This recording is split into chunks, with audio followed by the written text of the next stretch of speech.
सुबह का समय था। हिमाचल प्रदेश के सबसे सुंदर हिल स्टेशन डलहौजी की एक ऊंची पहाड़ी पर करीब 18-19 साल की एक लड़की ठंड में कांपते हुए पेंटिंग बना रही थी। वो यहाँ सिर्फ खूबसूरत वादियों में उगते सूरज को अपने हाथों से कैनवस पर उतारने आई थी। उसने खुद को पूरी तरह गर्म कपड़ों से और चेहरे को हरे स्कार्फ से ढक रखा था, जिससे उसकी गहरी ब्राउन आंखों के अलावा कुछ भी नहीं दिख रहा था। वो तेजी से अपनी पेंटिंग बनाने में लगी हुई थी। तभी उसका फोन तेज आवाज में बजने लगा।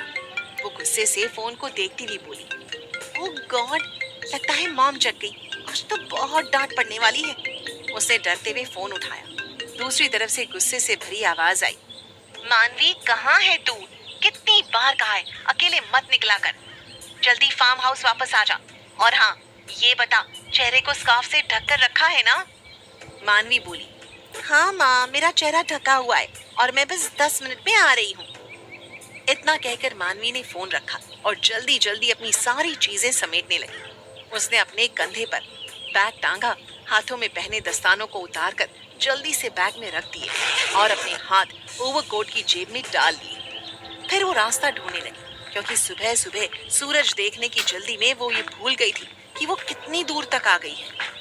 मानवी सिंह ने अभी स्कूल खत्म किया था और अब कॉलेज में एडमिशन लेने का सोच रही थी। उसे पहाड़, वादियां और खुले आसमान बहुत पसंद थे। हर साल वो अपने परिवार के साथ किसी नई जगह घूमने जाती थी, लेकिन उसकी माँ उसे कभी अकेला नहीं छोड़ती थी। इसका जवाब खुद मानवी के पास भी नहीं था।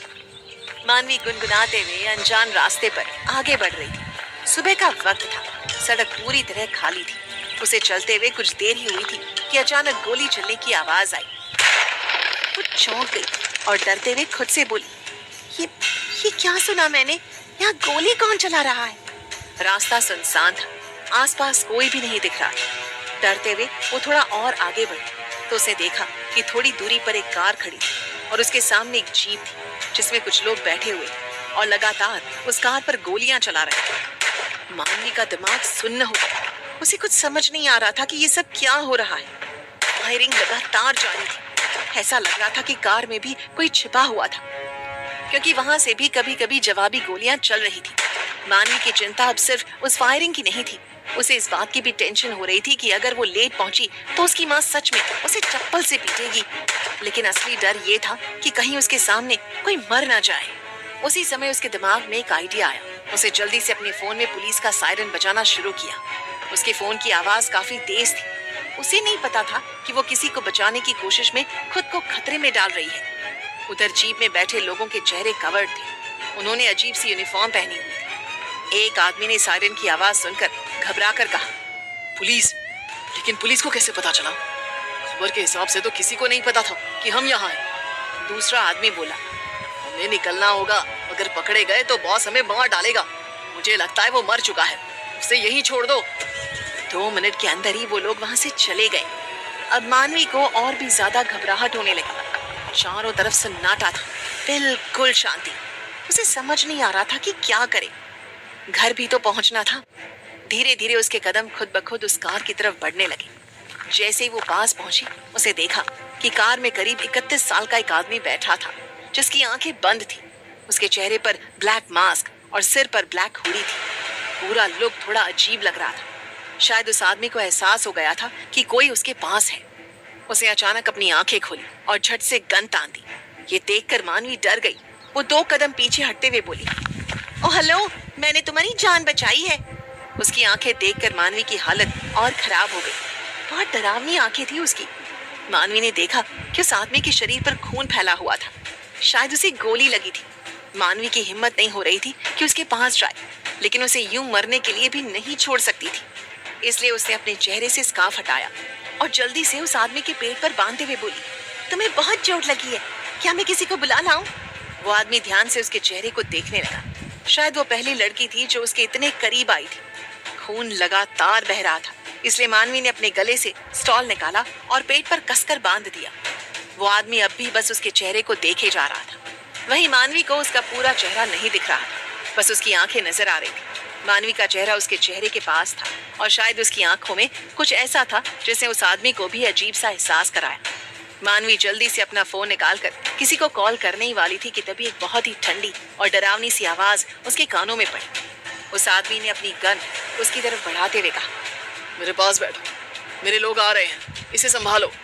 अब मानवी उसके ठीक पास बैठी थी। उसे समझ नहीं आ रहा था कि ये सब हो क्या रहा है, और अब उसके हाथ में एक गन थी जिसे वो कांपते हुए पकड़ी थी। उसका दिल तेजी से धड़क रहा। तभी उसे अपने कंधे पर उस आदमी का सिर महसूस हुआ। वो हैरान रह गई। वो मन ही मन सोच रही थी, कौन होता है मेरा इतना करीब आने वाला? मैं तो इसकी मदद कर रही हूँ। वो कुछ कहने ही वाली थी कि आदमी ने आंखें बंद करते हुए धीरे से कहा, शांति से बैठो। मानवी झुककर धीरे धीरे उसका चेहरा देखने की कोशिश कर रही थी। अभी तक उसकी आंखों के अलावा कुछ भी साफ नहीं दिख रहा था। वो शांति से बैठ गई थी। अभी उसे बैठे हुए मुश्किल से 10 मिनट ही हुए थे कि कुछ कारें आकर पास में रुक गई। उनमें से ब्लैक यूनिफॉर्म पहने करीब 25-30 लोग उतरे और तुरंत कार को चारों तरफ से घेर लिया। मानवी एकदम से घबरा गई। उसने डर और गुस्से में अपने हाथ में पकड़ी गन उनकी तरफ तानते हुए कहा, दूर रहो उससे, मैं तुम लोगों को मार भी सकती हूँ। सामने खड़े लोग एक पल के लिए ठिठक गए। वो घबराए हुए थे क्योंकि उनके सामने उनका बॉस था और उसके पास एक लड़की बैठी थी जो उसे प्रोटेक्ट कर रही थी। उनमें से एक लड़का धीरे धीरे आगे बढ़ा। वो सीधा उस जख्मी आदमी के पास पहुंचा और बोला, बॉस अब ठीक है? उस आदमी ने आंखें खोलकर उसे देखा और फिर शांत आवाज में कहा, मैं ठीक हूँ। इसके बाद उसे मानवी की तरफ देखा और बोला, ये मेरे आदमी है। मानवी थोड़ा झेंपते हुए गन उस आदमी को पकड़ाते हुए बोली, इसे संभालो यार, बहुत भारी है, मेरा तो हाथ ही दुखने लगा। वो लड़का आगे बढ़कर अपने बॉस को सहारा देकर उठाता है और कार में बिठाने लगता है। जाते जाते वो जख्मी आदमी मानवी की तरफ देखता है और कहता है, अगली बार किसी अनजान की मदद करने से पहले ये सोच लेना कि कहीं तुम खुद मुसीबत में न पड़ जाओ। ये सुनकर मानवी का मुंह बन गया। वो मन ही मन बोली, वाह, शुक्रिया तो कहा नहीं, ऊपर से सुनाए जा रहा है। उसे घूरा और बिना कुछ बोले वहां से मुड़कर चली गई। उसी वक्त वो जख्मी आदमी अपने एक बॉडीगार्ड की तरफ इशारा करते हुए बोला, उसके पीछे जाओ, उसे सही सलामत उसके घर तक छोड़ कर आओ। सारे बॉडीगार्ड्स हैरान थे, पर किसी की हिम्मत नहीं थी सवाल करने की, क्योंकि ये कोई आम इंसान नहीं था। ये था माफिया की दुनिया का बादशाह, बिजनेस वर्ल्ड का किंग, अभय राय ज़ादा। अभय गाड़ी में बैठा चुपचाप अपने हाथ में पकड़े उस हरे स्कार्फ को देख रहा था। वो धीरे से मुस्कुराया और बड़बड़ाता हुआ बोला, अब जब तुम मेरे करीब आ ही गई हो तो मुझसे दूर नहीं जा पाओगी। यह अभय रायज़ादा का वादा है।